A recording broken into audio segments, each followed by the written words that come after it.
નમસ્કાર, આપનું હાર્દિક સ્વાગત છે એજ્યુકેશન ગુજરાત ચેનલમાં.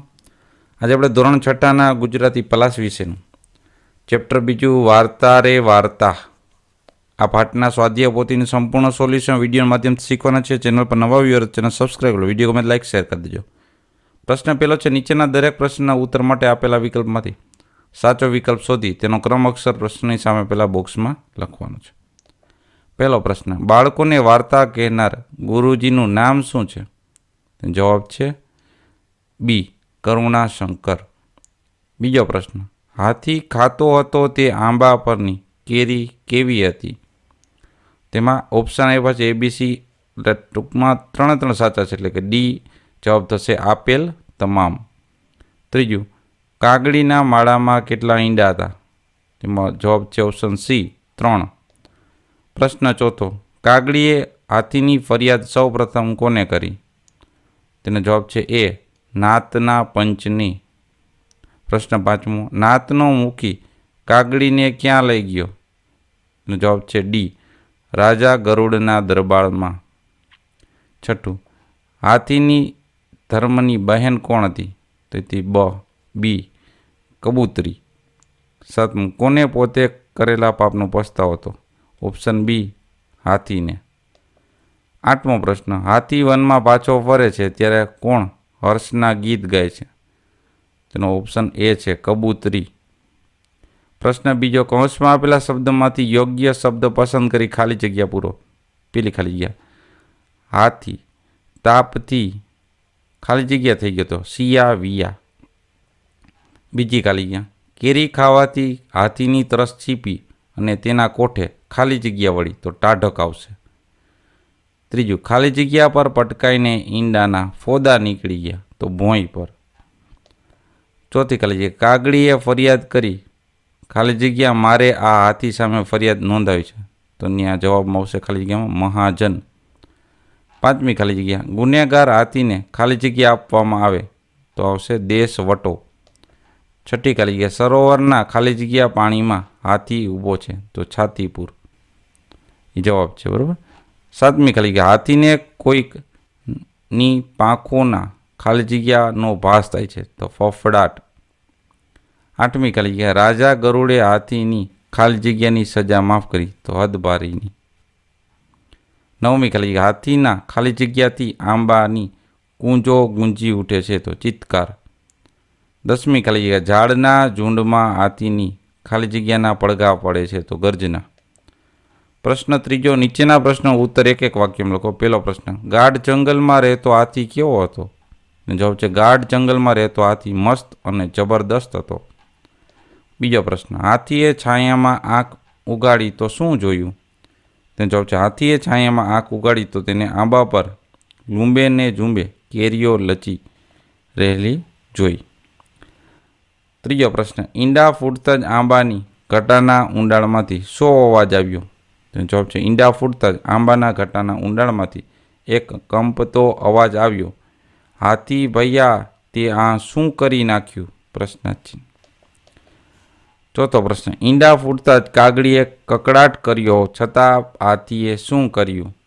તેનો જવાબ છે ઈંડા ફૂટતા કાગડીએ કકડાટ કર્યો છતાં હાથી હવામાં સૂંઢ વીંજતો ગર્જના કરતો ઠંડે કલેજે ચાલતો થયો. પાંચમો પ્રશ્ન, હાથી ઘેનમાંથી જાગે તે પહેલાં શું થાય છે?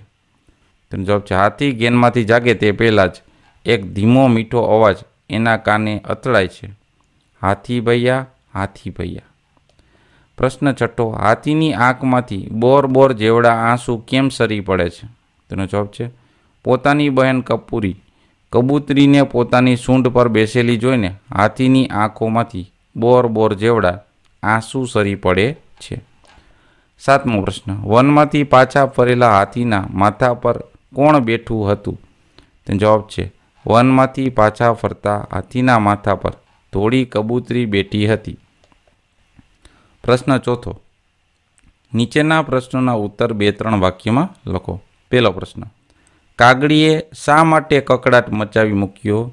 તેનો જવાબ છે હાથીએ ગેલમાં આવીને આંબાની એક ડાળી કે જેના પર કાગડીના માળામાં તેના 3 ઈંડા હતા તેને તોડી નાખ્યા હતા.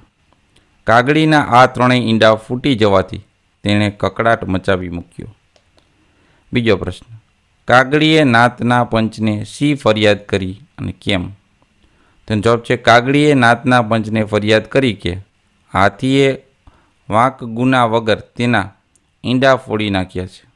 તેણે તેના બચ્ચાની હત્યા કરી છે, કારણ કે કાગડીના ઈંડા ફોડ્યા પછી થયેલ ભૂલ બદલ માફી માગવાને બદલે હાથી સૂંઢ વીંજતો ગર્જના કરતો ઠંડે કલેજે ચાલતો થઈ ગયો, એ ફરિયાદ કરી.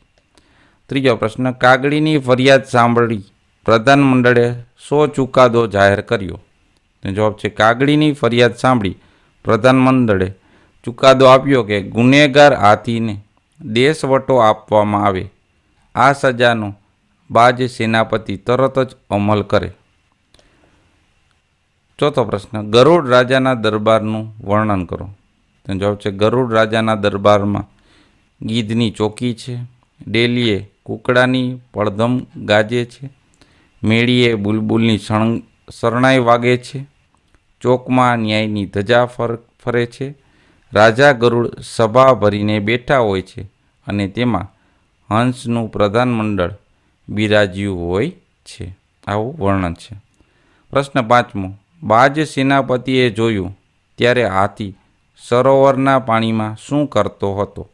તેનો જવાબ છે બાજ સેનાપતિએ જોયું ત્યારે હાથી સરોવરના છાતીપુર પાણીમાં ઊભો સૂંઢમાંથી પાણીના ફુવારા ઉડાડી સ્નાન કરતો હતો. ઘડીકમાં કમળવનમાં ધમસાણ મચાવ્યો હતો, તો ઘડીકમાં સૂંઢ ઊંચી કરી ઘેરા નાદે આનંદનો ચિત્કાર કરતો હતો. આવું એને કરતો હતો. બરાબર. પ્રશ્ન 6, કબૂતરીએ હાથીને બચાવવાનો વિચાર આવતા શું કર્યું? તેનો જવાબ છે કબૂતરીએ હાથીને બચાવવાનો વિચાર આવતા જ સવારના પહેલા કિરણની સાથે જ ઉડી નીકળી. તેણે વન વટાવ્યું, ડુંગરની દિવાલ ઓળંગી અને પોતાના હાથી ભૈયાની શોધમાં નીકળી પડી. 7મો પ્રશ્ન, હાથીને કબૂતરી તેની ભૂલ વિશે શું કહે છે? જવાબ છે હાથીને કબૂતરી તેની ભૂલ વિશે કહે છે, ભૈયા, આનંદના આવેગમાં તું ભાન ભૂલ્યો, ન કરવાનું કરી બેઠો. તારે મન તો હસવું હતું, પણ પેલી બિચારી કાગડીના ઈંડાનો ઘાણ નીકળી ગયો. આશ્ચર્યચિહ્ન છે. બરાબર. પ્રશ્ન 8મો, હાથીને કઈ વાતનો પસ્તાવો થયો હતો અને કેમ?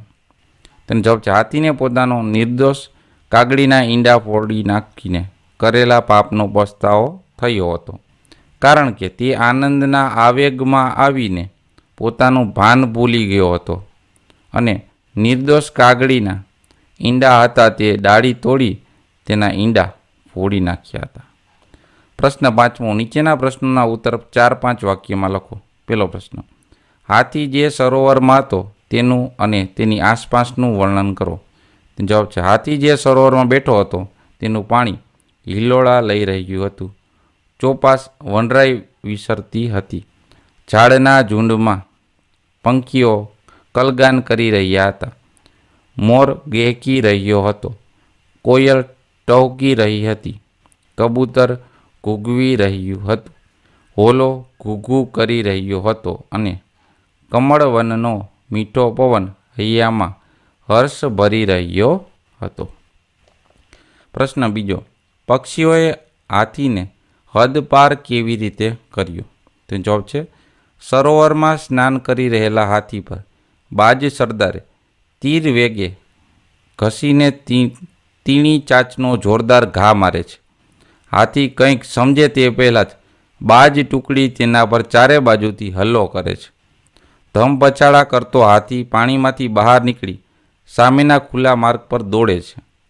પાછળ પડેલી બાજ સેનાથી બચવાનો કોઈ સહારો કે રસ્તો ન હોવાથી લીલુડા વનની હદ પછી આવેલા આડા ડુંગરની આડી દિવાલની ઘાટીમાંથી નીકળી હાથી વેરાનમાં ચાલ્યો જાય છે.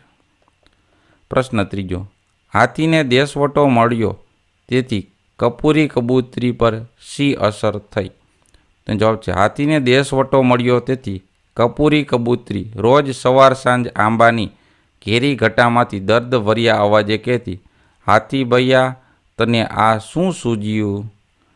તે હાથીએ કરેલા અપરાધથી ગમગીન હતી, તેની હદ પારીથી બેચેન હતી. તે દરેક પગ મૂંગું મૂંગું કલ્પતાંગ કરતી હતી. ચોથો પ્રશ્ન, કબૂતરી હાથીને શોધવા નીકળી ત્યારે તેણે શું શું જોયું? તેનો જવાબ છે કબૂતરી હાથીને શોધવા નીકળી ત્યારે તેને ડુંગરની પેલે પાર જતાં આકાશમાં ભાગ્યે જ કોઈ ભૂલ્યું ભટક્યું પક્ષી નજરે પડ્યું. ધરતી પર ભાગ્યે જ કોઈ આંખે ચડ્યું. નાના નાના ઝાડવાથી ધરતીના છેડા સુધીનો આખો પટ છવાયેલો જોયો. એકાદ આછું પાતળું ઝરણું વહેતું દેખાયું. તેને આખા વેરાન પટમાં એકલી આંખ ઠારતી લીલી પટ્ટીના ઝાડવાના આછા અધૂરા છાયણામાં હાથી શરીર સંકોચીને પડ્યો હતો. પ્રશ્ન 5મો, હાથીને પોતાની ભૂલનો પસ્તાવો છે તે જાણ્યા પછી કબૂતરીએ તેને શું કહ્યું? તેનો જવાબ છે હાથીને પોતાની ભૂલનો પસ્તાવો છે તે જાણ્યા પછી કબૂતરીએ તેને કહ્યું, તારા પાપનો તને પસ્તાવો થયો છે. એ પસ્તાવામાં તારું અભિમાન ઓગળી ગયું છે. તું માફી માગવા તૈયાર થયો છે. મારા મનમાં એક વિચાર આવે છે. હું પક્ષીઓના રાજા ગરુડ પાસે જાઉં અને તારે માટે દયાની યાચના કરું. સાચા દિલનો પસ્તાવો કરનારને માફી મળે જ છે. પ્રશ્ન 6, નીચેના વાક્યોને પાઠને આધારે ઘટનાક્રમમાં ગોઠવીને લખો. તો સીધો જવાબ જ છે આપેલા છે કે પહેલું વાક્ય થશે, તાપથી સિયાવિયા થયેલો હાથી ઘટાદાર આંબા હેઠળ આવીને ઊભો. બીજું, સેનાપતિએ બાજ સૈનિકોની ટુકડી સજ્જ કરી. ત્રીજું, સરોવરના છાતીપુર પાણીમાં હાથી ઊભો છે. ચોથું, ડુંગરની સાંકડી ઘાટીમાંથી હાથી બહાર નીકળી જાય છે અને હાથી હદપાર થાય છે. પાંચમું, હર્ષના ગીત ગાતી કબૂતરી હાથીને પેલા આંબાની વાટે દોરે છે. પ્રશ્ન 7મો, નીચેના વાક્ય કોણ બોલી શકે તે એકમમાંથી શોધીને લખવાનું છે. પહેલું, અપરાધી હાથીને રાજ્યમાંથી કાઢી મૂકવામાં આવે. એ બોલે છે કોણ? તો રાજા ગરુડ બોલે છે. બીજું, ભાઈ તે તો હર્ષમાં ને હર્ષમાં ન કરવાનું કર્યું. કોણ બોલે છે? કબૂતરી. ત્રીજું, પંચ પરમેશ્વર હાથીના આ કૃત્ય સામે મને વાંધો છે. એ કાગડી બોલે છે. ચોથું, મેં હર્ષના આવેગમાં આવીને જે કૃત્ય કર્યું છે તેનો મને ખૂબ જ પસ્તાવો છે. એ હાથી કહે છે. પાંચમું, તું તારા અપરાધની ક્ષમા ઈચ્છે છે એમ હું પક્ષીરાજ ગરુડ પાસે જઈને કહીશ. કોણ બોલે છે? તો કબૂતરી. પ્રશ્ન 8મો, આ પાઠમાંથી પ્રાણીઓના અવાજ રજૂ કરતો વાક્ય શોધીને લખો. મોરનું. તેમાં વાક્ય થશે, વર્ષા ઋતુના આગમનને ટેહુંક ટેહુંક ગાયકે છે. બીજું, કોયલ તો આંબા ડાળે મધુર સ્વરે કૂંજે છે. ત્રીજું, કબૂતર તો ગળું ફૂલાવી ઘૂઘૂ કરે છે. ચોથું, હોલો પ્રભુ તું બોલે છે. પાંચમું, કૂકડો સૂર્યોદય થયાની સાથે જ કૂકડે કૂક કરે છે. પ્રશ્ન 9મો, કૌંસમાં આપેલા શબ્દોનો ઉપયોગ કરી ખાલી જગ્યા પૂરો. પેલું, હાથીએ ખાલી જગ્યા કરતી સૂંઢ ઊંચકી તો સડાક. બીજી ખાલી જગ્યા, હાથીએ એક ડાળીને પકડમાં લીધી અને ખાલી જગ્યા ડાળી તૂટી પડી તો કળર કરતો અવાજ આવે છે. ત્રીજું, હાથીએ ખાલી જગ્યા રહીને સૂંઢ ઊંચકી તો હળવેક. ખાલી જગ્યામાં જવાબ આવશે. ચોથું, હાથી ખાલી જગ્યા દોડતો જાય છે તો હાંફળો ફાંફડો. પાંચમું, બાજ સરદાર હવામાંથી ખાલી જગ્યા હાથી પર ઘસે છે તો તીર વેગે. પ્રશ્ન 10મો, નીચેના વાક્યમાં રેખાંકિત નામનો પ્રકાર આપેલા વિકલ્પમાંથી શોધી ક્રમ અક્ષર બોક્સમાં લખવાનું છે. પહેલું, રાજાની પ્રજા સુખમાં છે તો પ્રજા છે એ શું થયું? તો ઓપ્શન છે ડી, સમૂહવાચક. બીજું, મને ભૂખ લાગી છે તો ભૂખ શું થયું? ઓપ્શન એ, ભાવવાચક. ત્રીજું, જળ એ જીવન તો જળ શું થયું? ઓપ્શન બી, દ્રવ્યવાચક. ચોથું, અમે મથુરા જવાના છીએ તો ઓપ્શન ડી છે, વ્યક્તિવાચક. પાંચમું, દયા ધર્મનું મૂળ છે તો દયા શું થયું? ઓપ્શન બી, ભાવવાચક. પ્રશ્ન 11, રેખાંકિત શબ્દનું નીચેના કોષ્ટકમાં વર્ગીકરણ કરો. તો આપણે શબ્દ આપ્યા છે એમાં પેલું છે જાતિવાચક ક્યાં આવશે, પછી વ્યક્તિવાચક, સમૂહવાચક, ભાવવાચક અને દ્રવ્યવાચક. તો જાતિવાચકમાં આવશે શાળા, વિદ્યાર્થી, સ્થાપત્ય, જિલ્લો અને જંગલ. જ્યારે વ્યક્તિવાચકમાં આવશે હાથમતી, સાબરકાંઠા, પોળો અને રવિવાર. સમૂહવાચકમાં આવશે ટોળું, બાલવૃંદ અને સહકુટુંબ. ભાવવાચકમાં આવશે આનંદ, મસ્તી, મજા, રોમાંચ અને સુંદર. દ્રવ્યવાચકમાં આવશે શરબત અને નાસ્તો. પ્રશ્ન 12મો, ઉદાહરણ મુજબના શબ્દ લખો. રસનું થશે રસદાર, અણીનું અણીદાર, મલાઈનું મલાઈદાર, સુગંધીનું સુગંધીદાર, વજનનું વજનદાર, જોરનું જોરદાર, નસીબનું નસીબદાર, ખુશ્બોનું ખુશ્બોદાર, પાણીનું પાણીદાર અને ફોજનું ફોજદાર. પ્રશ્ન 13મો, નીચેના શબ્દોની જોડણી સુધારીને લખો.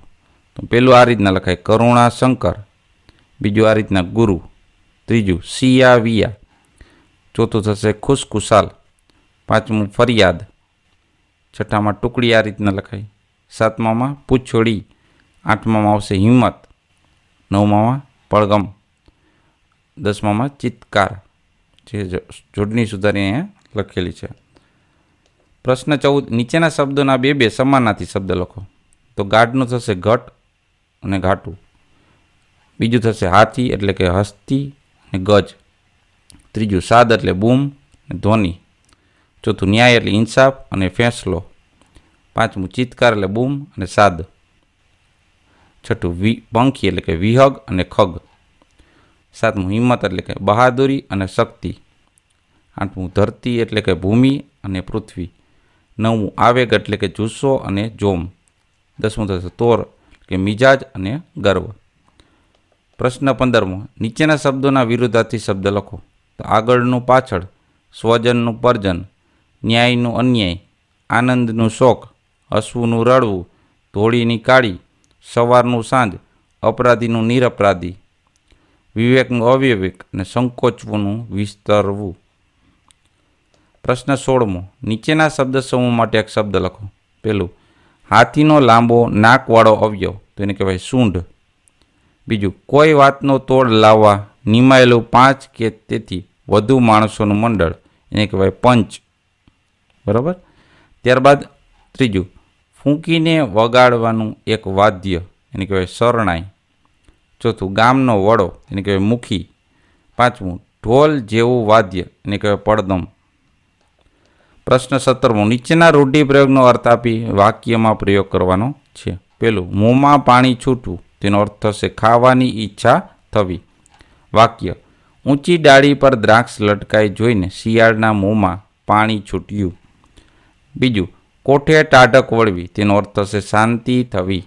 વાક્ય દરિયાના તોફાનો વચ્ચે ફસાઈ ગયેલા પતિને હોળી સાથે ઘરે પાછો આવેલો જોઈ પત્નીના કોઠે ટાઢક વળી. ત્રીજું આંખ ઠરવી તો સંતોષ મળવો. વાક્ય દીકરાને સંસ્કારી કન્યા મળી એટલે માની આંખ ઠરી. ચોથું આંખે ચડવું એટલે કે અદેખાઈ થાય એવી રીતે કોઈ બીજાને દેખાવું.